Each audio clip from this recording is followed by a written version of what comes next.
Uthi UPhakelumthakathi ke usayiphendulile inkulumo enkulu esisimsindo lapha ke akade eyikhuluma nezinsizwa ke lapha besho khona ukuthi ke azingasigwema ukulalela umculo ke wabantu abacula ke ngokuqoma bengabantu besilisa ke akubabe yizinsizwa nje baqhube badlala induku. But UPhakelumthakathi ke uthi bonke labo omaskandi ke abathintekile kuleyo nkulumo ke akanendaba vele abanye babo bayadliwa lapha egoli ke. Hey madoda awulele nansi video but UPhakelumthakathi ke eyikhulumela. Me nangu uqamqambelele enkunzi endala laphakuza umvulumvulu ubhajabhaja azimntanami njoba ngilapha wena usengwa kulo. Ake ngiphendule omaskandi nalokho kuzimbongi lokhu okuzophupha nje isikhathi singakapheli. Ngoba abantu bacabanga ukuthi njoba behlabelela nje yiba bazumculo. Kanti abanye bethu bakhetha ukungahlabeleli ngoba kube siyahlabelela ngabe siyanedlula baculi. Abaningi abaculi bakaMaskandi mina mangingakhetha kusasa ukuhlabelela nginganedlula ngoba ngingabhala ingoma ekhuluma ngesizwe. uMaskandi umculo osukela esicathamiyeni. Umculo owafika sekuzofaka izinsimbi usukela kwingoma ebusuku. Eyayiculwa ngamadoda ngamaphimbayo, kungena ama voice filter, kungena insimbi, kungena lutho. Umuntu ohlabelelayo ahlabelele nje kungekho lutho.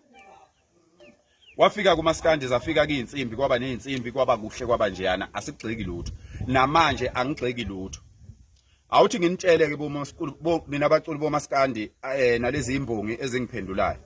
Vele siyazi thina uthi lapha egoli esentini nina niyadliwa. Siyakwazi lokho. Uyabona njengoba ningithuka nje manje, ningithukela into ebengiyikhuluma engahlangene nani, ngiyikhuluma kwenye indawo. uMaskandi awukho ngani, aniwona uMaskandi nina, ningabaculi bakaMaskandi. Kusayofika inqwaba yabantu abazocula kahle kunani njoba nicula nje. Kusayofika inqwaba yabantu abazocula umculo ongaphezulu kowenu bephinde bethandwe nabo singasekho ngisho nathi. Musani kwenza ngathi umculo ungani. Awuthi nginitshele nje into eqondile. Nina abafana enicula ngokuthi niqomile, vele niqomile siyakwazi lokho. Bathi bengingakhulumi nani, bengikhuluma ngamaculo, bengingakhulumi ngani ngqo. Bengikhuluma ngamaculo aculwayo angafanele thina sizinsizwa. Lungile qhubekani nicule. Mina bengikhuluma ngezinsizwa ukuthi izinsizwa kufanele zilalela amaculo angahambelani nobunsizwa.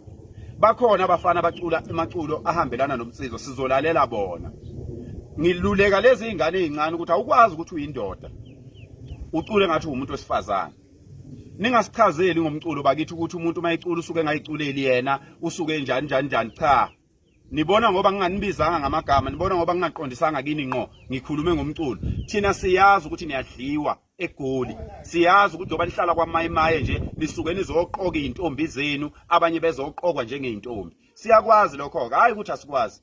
Phela asikhuluma izinto esingadingi ukuyikhuluma. Angicengani mina ocabanga ukuthi ngiyabheda kayeke ukungibhalela ku Facebook. Akakhulume nami ngqo. Uyabona nje lo mfana lo othi mina fanele ngigqoke iphenti. Ngiyakufisela mfana wami ngathi ngingahlangana nawe. Ngoba kwayento oyenzayo ukhuluma into owayizwa ngabantu awuyazi umZulu uyibhale lonke uhlobo lwemsangano emzimbeni kodwa umfana womZulu awuzange utshelwe nje iqiniso ucabanga ukuthi khona istyle esikhona nisazophupha mina insizwe zakithi ngeke ngize ngiphuphe lokhu ngaqala lokhu ngasukuma phansi ngikhuphuka angeke ngize ngiphuphe into engiyenzayo ngeke iziphuphe ngoba yinto yanguna phakathi nina nisazophupha nje kuphele ngani ngoba vela nipractice ubudoda so musanje kulokhu ningithuka ngoba bese kwenzekani egcineni. So ngiyanitshela ke manje nina niqomile lapha koSandini. Mina ngelinye ilanga ngingeza la ukhona khona ngifike ngikubambe ngikukhombisa izwe ukuthi uqomile. Musana ungidazisa inkani ayizonde ikaba ibambe khona.